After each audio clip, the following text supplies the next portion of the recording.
नमस्कार दोस्तों, स्वागत है आपका अपने चैनल एस्ट्रोलॉजिकल गुरुजी में। और हमसे जुड़ने के लिए हमारे चैनल को सब्सक्राइब कर सकते हैं और साथ में ही बेल आइकन को दबाएं, जिससे आगे आने वाली वीडियो की नोटिफिकेशन आपको मिल सके। तो आज के समय में बिना धन के व्यक्ति के जीवन के अंदर कोई भी काम संभव नहीं होता है। धन के बिना दोस्तों ना तो व्यक्ति कुछ कर पाता है और ना ही समाज के अंदर उसका नाम और मान सम्मान होता है और ना ही उसे उसके जीवन के अंदर कुछ प्राप्त होता है। इसीलिए हर कोई व्यक्ति यही चाहता है कि उसके जीवन के अंदर माँ लक्ष्मी का स्थायी रूप से वास हो और माँ लक्ष्मी की कृपा से उसके जीवन के अंदर किसी भी प्रकार का दुख दर्द या देखने को नहीं मिले। तो दोस्तों आज के इस वीडियो के अंदर हम आपको यही बताने वाले हैं कि अगर आप माँ लक्ष्मी के इन नियमों को मानते हैं और नियमों का पालन करते हैं तो दोस्तों आपके घर के अंदर धन की कभी भी कमी नहीं होती और पूरे साल भर आपके जीवन के अंदर धन बरसता है। और कुछ ऐसे काम होते हैं जो आपको नहीं करने चाहिए। आगे बढ़ने से पहले आपसे निवेदन है कि वीडियो को पूरा और अंत तक देखें और साथ ही साथ हमारे चैनल को सब्सक्राइब जरूर करें। दोस्तों बात करते हैं माँ लक्ष्मी के उन नियमों के बारे में। दोस्तों हिंदू धर्म के अंदर घर के अंदर हर कोई व्यक्ति पूजा पाठ करता है। भगवान की सुबह और संध्या काल या दोनों में से एक काल के समय दोस्तों आराधना बिल्कुल भी करते होंगे। इसी प्रकार दोस्तों सप्ताह में एक दिन शुक्रवार या किसी भी दिन माता लक्ष्मी को कुछ मीठे का भोग अपने घर के अंदर बनाकर जरूर लगाना चाहिए। जैसे कि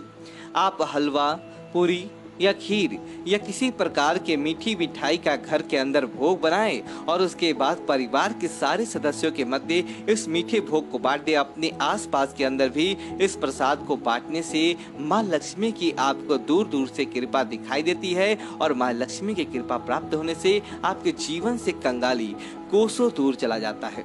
इस तरह दोस्तों आप अपने घर के अंदर जब भी पूजा पाठ करें इस बात का भी ध्यान रखें कि आप पूजा पाठ करते समय दीपक आप भगवान के पूजा में जलाते हैं या तो 1 जलाएं या 3 जलाएं या 5 जलाएं या 7 जलाएं। जिन संख्या के अंदर 2 का भाग जाता हो उस संख्या के अंदर आपको दीपक भूल कर भी नहीं जलाना चाहिए, अन्यथा आपको अच्छी चीजें देखने को नहीं मिलती है।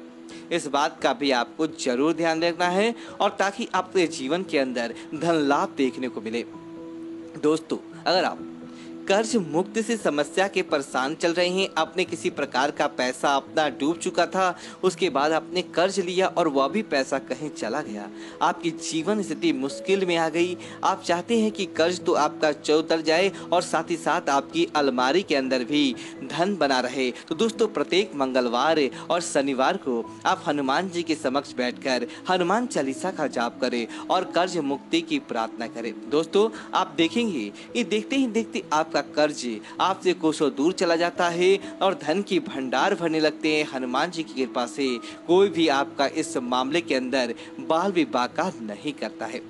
दोस्तों अगर आपको आपकी कुंडली के अंदर दोस्त दिखाई दे रहे हैं, किसी प्रकार से आपके काम नहीं बनते हैं, लाख प्रयत्न करने के बाद भी आपके बनते काम बिगड़ जाते हैं और ये आपको किसी प्रकार के दोषों का सामना करना पड़ता है, तब आप एक काम कीजिए कि घर के अंदर जो रोटी बनाते हैं उस रोटी के अंदर आप थोड़े से काले तिल डाल दें और थोड़ी सी पीसकर काली उड़द की दाल डाल दें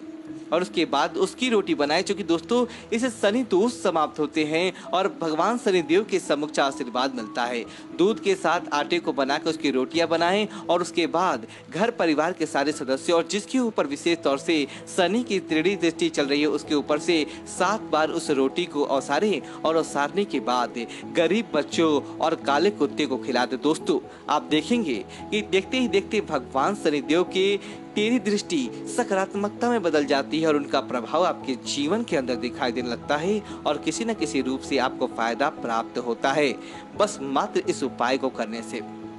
दोस्तों इसी के साथ ही अगर गरीबी आपका पीछा नहीं छोड़ रही है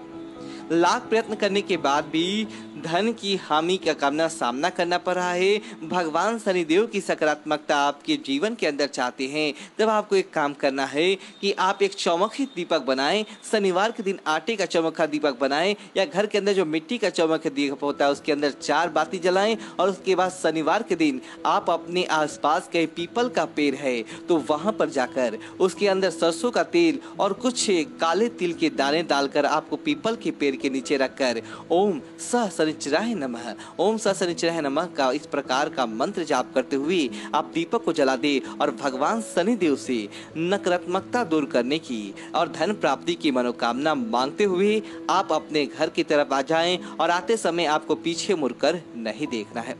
दोस्तों, आप देखेंगे कि देखते ही देखते आपके जीवन से कंगाली कोसों दूर चला जाता है, धन और दिन दुनी और रात चौगुनी गति से बढ़ने लगता है और माँ लक्ष्मी का समूचा आशीर्वाद आपके जीवन के अंदर देखने को मिल जाता है।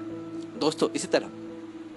भगवान विष्णु की कृपा जिसके अंदर के अंदर होता है वहां पर अपने आप ही माँ लक्ष्मी की कृपा होती है, माँ सरस्वती की कृपा होती है और कुबेर देवता उस घर के अंदर वास करते हैं। तब आप भगवान विष्णु जी की कृपा के लिए क्या करें कि एकादशी के दिन दोस्तों चावल नहीं खाए जाते हैं, लेकिन चावल का दान देने की विशेष परंपरा रहा है। तो एकादशी के दिन माँ लक्ष्मी को माँ के गंगे अर्पित करते हुए और आप 1.25 किलो चावल लें और उन्हें आप जितने भी परिवार के सदस्य हैं उनके अनुरूप अलग अलग पोटली के अंदर बांध दें। उसके साथ 11 रुपये डाल दें और साथ ही साथ हल्दी की एक गांठ डाल दें और हल्दी की एक गांठ डालने के साथ ही उसके अंदर थोड़े से आप थोड़ा सा सिंदूर लगाएं। और एक तो अच्छी बात है, कोई बात नहीं, इसके अंदर एक काला धागा भी डाल दें ताकि चावल और आपके जीवन के अंदर आर्थिक समस्याओं को दूर करता है। रुपए का दान एकादशी के दिन करने से वह धन आपका सहस्त्र गुना होकर वापस आता है और काला धागा आपके जीवन के अंदर तमाम बुराइयों से आपकी रक्षा करता है, बुराइयों को आपके पास नहीं आने देता है। तो दोस्तों, आपने जो इसके अंदर हल्दी डाली है वह भगवान विष्णु को आकर्षित करता है। इन चीजों की पोटली बनाने के बाद आपके आसपास 11 जो मंदिर होते हैं, देवी लक्ष्मी के मंदिर हो या भगवान विष्णु के मंदिर हो या भगवान विष्णु के अवतारों के मंदिर हो, वहां पर जाकर आप इस पोटली को 11 से 81 अमावस्या इन दिनों के बीच के दौरान पूर्णिमा के दिन रख दीजिए। दोस्तों, जैसे ही मंदिर के अंदर किसी भी एक मंदिर के अंदर वह पोटली को खोलता है उसी समय से आपकी बंद किस्मत खुल जाती है, आपके जीवन के अंदर जो दोस्त थे वह चले जाते हैं और आपको फायदा ही फायदा देखने को मिलता है। इसी अनुरूप दोस्तों, आप अपने घर के अंदर झाड़ू लगाते हैं, माँ लक्ष्मी का नियम यह भी कहता है कि अगर आप सुबह के समय झाड़ू लगा लेते हैं, जब सूर्य उदय होता है उस समय झाड़ू लगाते हैं और उसके बाद आप अपने घर के बाकी काम शुरुआत बाद में करते हैं और तो भी ये माता लक्ष्मी की विशेष कृपा देखने को मिलती है। क्योंकि दोस्तों, झाड़ू के अंदर माँ लक्ष्मी की प्राण बसते हैं और अगर आप इस विधि के साथ झाड़ू लगाते हैं तो कोई भी आपका बाल बांका नहीं कर पाता, शत्रु के ऊपर विजय की प्राप्ति हो जाती है और न किसी तौर से आपके जीवन के अंदर धन का आगमन होने लगता है। इस तरह दोस्तों, घर के अंदर माँ लक्ष्मी के रूप मनी प्लांट का पौधा, घर के अंदर तुलसी का पौधा, घर के अंदर केले का पौधा, घर के अंदर समी का पौधा, घर के अंदर जिससे बाहर की तरफ आपका जो पौधा और बेल का पौधा, धतूरे का पौधा होता है, उस घर के जीवन के अंदर कभी भी बुराइयां स्पर्श नहीं कर पाता। उस व्यक्ति के जीवन से बुराइयां कोसों दूर रहता है और उसे सुबह के अंदर फायदा ही फायदा देखने को मिलता रहता है। दोस्तों, उम्मीद वीडियो तो अच्छी तो वीडियो को लाइक करें, कमेंट बॉक्स में नमः शिवाय लिखकर हमारे चैनल को सब्सक्राइब करें। धन्यवाद दोस्तों।